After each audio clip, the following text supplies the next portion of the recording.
How did you transition from athlete to entrepreneur? I think the entrepreneurial spirit has always been within me. Mm-hmm. I work a 9 to 5, and I've Okay. always worked a 9 to 5. I work in digital marketing, director of social media marketing. That's where my niche actually lies. Nice. Okay. So discipline is discipline. That's the way I look at it. Mm-hmm. I think what made me successful in bodybuilding is my ability to be disciplined. I've applied that to not only being a mother, to not only being a wife, ex-wife now, but also to, my job, like my 9 to 5, like as it is. Like I treat that as an entrepreneurial effort. So it only made sense to me to transition from bodybuilding into these areas that required a high level of discipline and a high level of effort. My best friend, Justina, shout out to her. She actually delves in obviously bodybuilding. She's retired as well, but she does taxes and she does real estate as well. And as I was, I guess, trying to rebrand myself and figure out what does life after divorce look like for me, she was like, girl, you can do this hands down. Let me teach you. Yeah. And I'm forever grateful for that because she pulled me into her umbrella of networks and said, let me guide you to make sure the next level of your life and your career is going to be successful. And I took it and I ran with it. Nice. Okay. And so why real estate specifically? Did she recommend it? It's the people aspect. Okay. I'm such a people person. Yeah, you are. I love the end result. So, real estate is a lot of work. So I'll say that to anybody that's looking to get into it. Like on the outside looking in, I've owned 2 homes. I negotiated and I brokered, even with a real estate agent, all of those deals on my end. It ain't had nothing to do with the real estate agent. I got it done. So for me, it's like I understand the ins and outs. And then I have this girlfriend over here that's a powerhouse in it, that's going to make sure that I know what I'm doing. Yeah. And going to teach me and instruct me along the way. So why not? Yeah. Another thing is in my first few sales and taking people along the way to look at homes and to figure out what they wanted from their next phase of life, it was fulfilling because it's like, okay, we just had a new baby, so we lost our guest room and we want a new house so that we have this guest room to welcome the new baby into and our family. And it's like I'm walking those homes and I'm seeing the memories and stuff from my potential clients, and I'm like, think about what you can do here and think about what you can do there. So then for them to basically hone in on my vision and take it through to fruition and say, I trust you enough to see this vision through. And I want to hire you as my agent to make sure that the next phase of my family life is extraordinary. Yeah. That means a lot to me. Absolutely.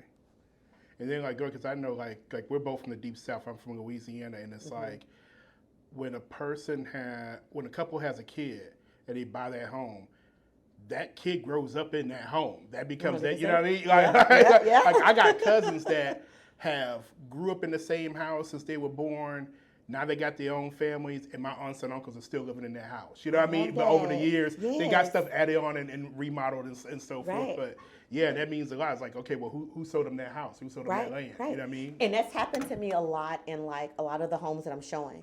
So when I take, potential clients to a potential listing, and we look at the door frame and we see year 2018, and this is TJ.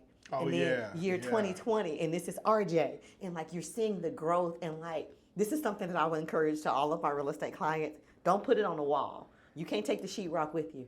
Put it on the base of the door. You can take that with you. You can definitely take the framing. Okay. Let's knock the framing off and let's take the framing, let's make it a whole piece. But you can't take the sheetrock. So if you're doing that, which is something that I did with my kids, and I definitely knocked down the framing to take it with me, put it on the framing. Okay. And why tax preparation, which is a very different skill set? I am very big on verticals, and that's something that I have experienced in my corporate life as well. I've worked for Fortune 100 companies. I still sit in the tech space, but a lot of those are verticals into other areas, whether it's aerospace, whether it's taxes, whether it's real estate, whether it's small and medium businesses, HPC, AI, you name it, I've done it. So for me, it only helps to further grow and harness my skill set. So not only am I bringing the expertise from a digital marketing perspective and what you should do as far as showing up on social media or as media as a whole, but I'm also bringing that extra layer of what does your real estate need to look like?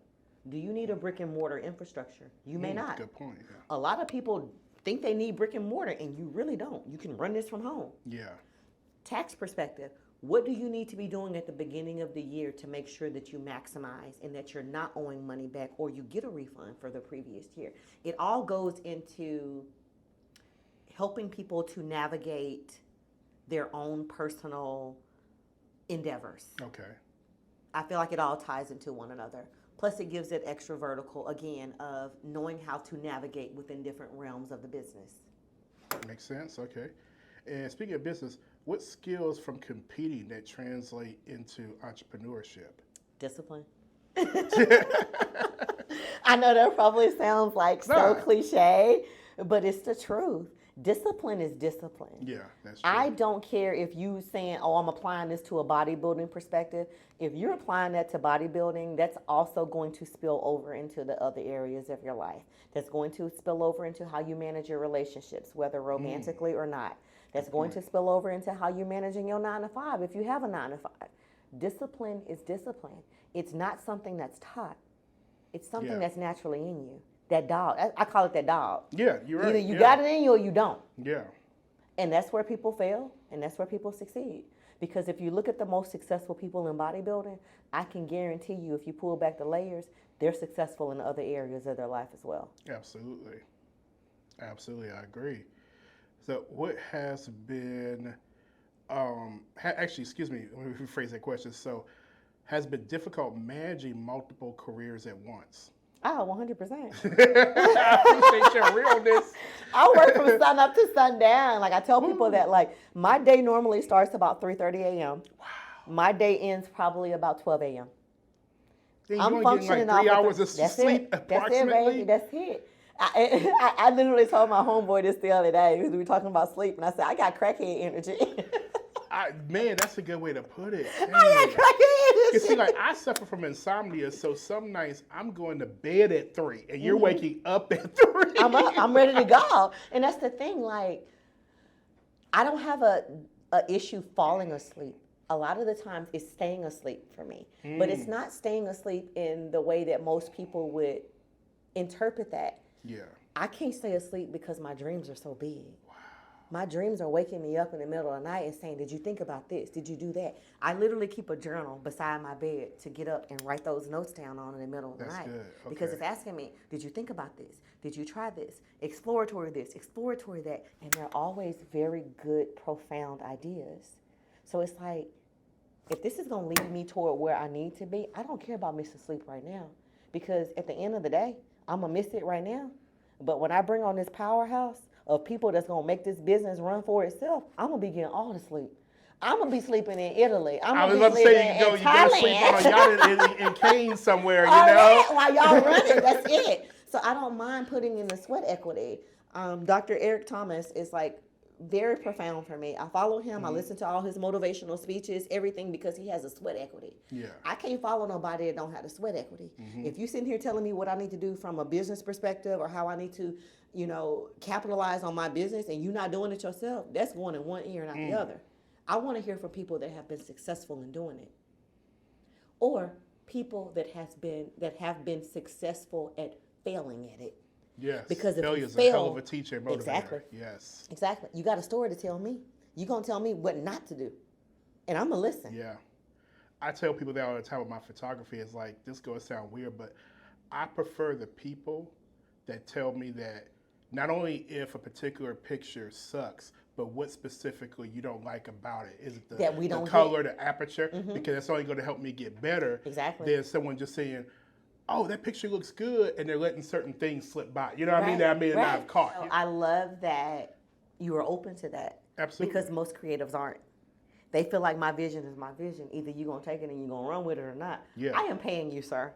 This does not have to do anything with your vision. It's my vision. So let me put it all out there on the table and I think that's the strong suit for me working in entrepreneurial endeavors, but also working in corporate America because I understand the streamline process. Yeah. I understand what you need to have to build a cohesive strategy. Most entrepreneurs, they don't know that. Yep. They don't know how to show up in certain spaces. They don't even know what space they should be showing up in. I've seen that a lot too. Yeah. Yeah. It's important. Good point.